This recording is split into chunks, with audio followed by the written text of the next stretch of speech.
Monsieur le professeur Goguet nous a fait l'honneur de nous inviter aujourd'hui à leur conseil national. Et il est normal que nous venions nous-mêmes pour répondre à cet appel. Pourquoi? Parce que nous sommes des partis frères. Nous avons des intérêts communs. Notre intérêt, c'est l'intérêt supérieur de la nation. Donc nous devons mettre ensemble nos ressources, nos forces et notre détermination pour apporter le bien-être au peuple togolais. Et tout seul, personne ne pourra le faire face à cette machine cinquantenaire qui veut tout faire pour confisquer le pouvoir. Donc c'est normal qu'ensemble, nous disons non à cette machine qui vient de rejeter encore une fois de manière unilatérale la proposition de loi pour les réformes. Et bien, nous allons ensemble continuer cette lutte, aussi bien pour les réformes que pour la transparence des élections. Vous avez rencontré la CENI. Quel a été le message que vous avez véhiculé? Oui, j'étais à la CENI, c'est vrai, et je leur ai dit ceci.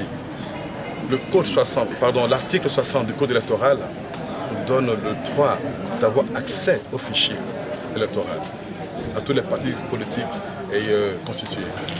Eh bien, je ne voulais pas qu'ils me donnent juste un fichier PDF qui correspond en fait à un imprimé. Je veux avoir accès au fichier comme le donne la loi, le droit de le faire. Le but c'est de pouvoir faire des requêtes, de faire des tri, de faire des recherches et des algorithmes basés sur l'intelligence artificielle pour détecter tout ce qui n'est pas normal dans ce fichier.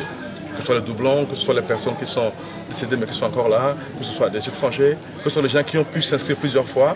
Parce qu'on peut très bien aller s'inscrire avec son pouce et repartir s'inscrire avec un index. Et voilà. Donc nous allons, ça va être notre bataille. J'espère que ce sera une bataille collective pour faire de sorte que nous nettoyons ce fichier avant les élections présidentielles au Togo. Et quelle a été la réponse de la CENI? La réponse de la CENI, comme d'habitude, envoyez-nous un courrier et puis on décidera en plénière. Eh bien, nous avons envoyé ce courrier-là ce lundi, nous allons le faire et on verra bien leur réponse. En tout cas, le droit nous donne accès à ce fichier, nous allons l'obtenir. Alors par rapport aux réformes, les discussions sont encore une fois bloquées au niveau de l'Assemblée nationale. Pensez-vous qu'on puisse avoir une élection saine sans les réformes? Vous savez, le parti au pouvoir ne respecte pas du tout les textes du pays.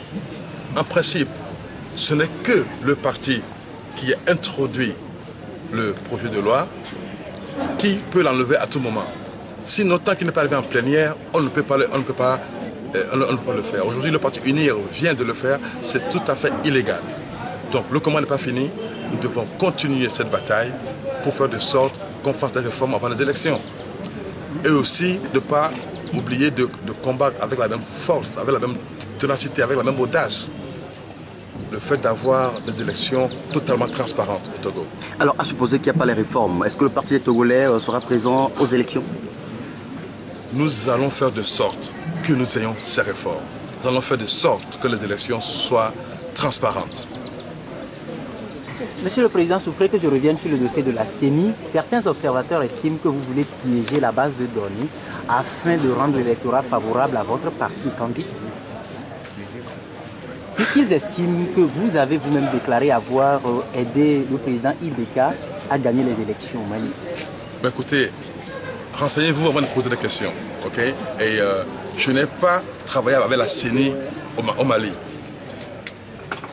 Quant à la CENI togolaise ici, moi je veux travailler avec la transparence. Je ne veux pas de faux fuyants.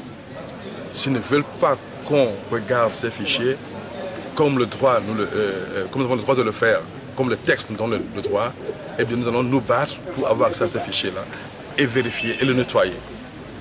Et aujourd'hui ici, dans la mesure où quelqu'un a déjà posé la question, la CENI s'entête toujours, comme vous-même vous l'aviez dit, à vous remettre les fichiers PDF. Que pensez-vous faire? Je ne veux pas accepter les fichiers PDF. Point final. Nous devons avoir la base de données, nous devons avoir accès aux fichiers comme les textes nous en donnent le droit. Nous voulons pouvoir travailler sur les fichiers pour les nettoyer. Et nous n'allons pas le faire à catimini, nous allons le faire ouvertement, avec les membres de la CENI s'il le faut, et présenter publiquement notre résultat.